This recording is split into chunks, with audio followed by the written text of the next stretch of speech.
Viewers, আজকে করব সজনে পাতার বড়া। সজনে ডাঁটাটা যেমন উপকারী, সজনে পাতাটাও ঠিক তেমনই উপকারী। এটা শরীরের জন্য খুবই দরকারি, বিশেষত ডায়াবেটিস রোগীদের জন্য সজনে পাতা এবং সজনে ডাঁটা খুবই উপকারী। চলুন আজকে বড়া তৈরি করব, দেখি কিভাবে তৈরি করি।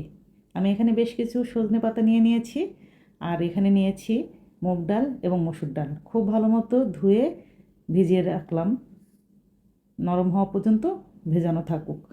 আর এদিকে আমি সজনে পাতাটাকে ডাল থেকে ছাড়িয়ে নিয়ে খুব ভালো করে পরিষ্কার করে ধুয়ে কুচি করে নিয়েছি। এর সঙ্গে দিয়ে দিলাম ধনেপাতা কুচি আর কাঁচামরিচ কুচি, দিয়ে দিচ্ছি একটি পেঁয়াজ কুচি আর রসুনের কয়েকটি কোষ কুচি করে দিয়ে দিলাম। এখন ডালটা যখন ভিজে গেছে বা নরম হয়ে গেছে তখন আমি বেটে নিয়েছি 2 রকমের ডালই এখানে দিয়ে দিলাম। পরিমাণটা কিন্তু আমি লিখে দিয়েছি কতটুকু লাগবে। আর এখন দিচ্ছি স্বাদ মতো লবণ, সেই সাথে দিয়ে দিচ্ছি সামান্য হলুদ গুঁড়া আর ভাজা জিরার গুঁড়া। আপনারা চাইলে এ পর্যায়ে লাল মরিচের গুঁড়াও দিতে পারেন, তাহলে বেশ ঝাল ঝাল হবে। যারা বেশি ঝাল খেতে চান তারা কিন্তু কাঁচামরিচের পরিমাণটাও বাড়িয়ে দিতে পারেন আর গুঁড়া ঝালটাও দিতে পারেন। এখন খুব ভালো মতো মিশিয়ে নিচ্ছি। মেশানো হয়ে গেল। এখন একটি প্যানে আমি তেল গরম করে নিলাম, চুলার তাপটা থাকবে মিডিয়ামে। এখন আমি বড়ার শেপে এক এক করে দিয়ে দিচ্ছি।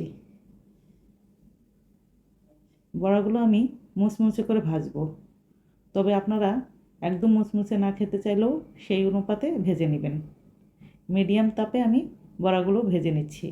ডিয়ার ভিউয়ার্স, আমার রেসিপিগুলো যদি ভালো লাগে অবশ্যই কিন্তু লাইক দিবেন আর কমেন্ট করে জানাবেন। আর আমার ফেসবুক পেজটি ফলো করে দিবেন।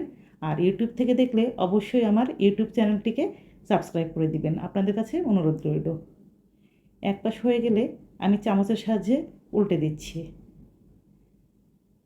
আমি আরেকটু মচমচা করে ভেজে নিব। প্রত্যেকটা বড়া আমি উল্টে দিচ্ছি।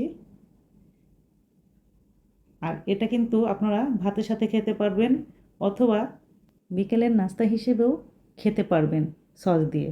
খুবই কিন্তু মজা লাগে। খুব লাল লাল করে মুচমুচে করে আমি ভেজে নিয়েছি, তুলে নিলাম কিছু।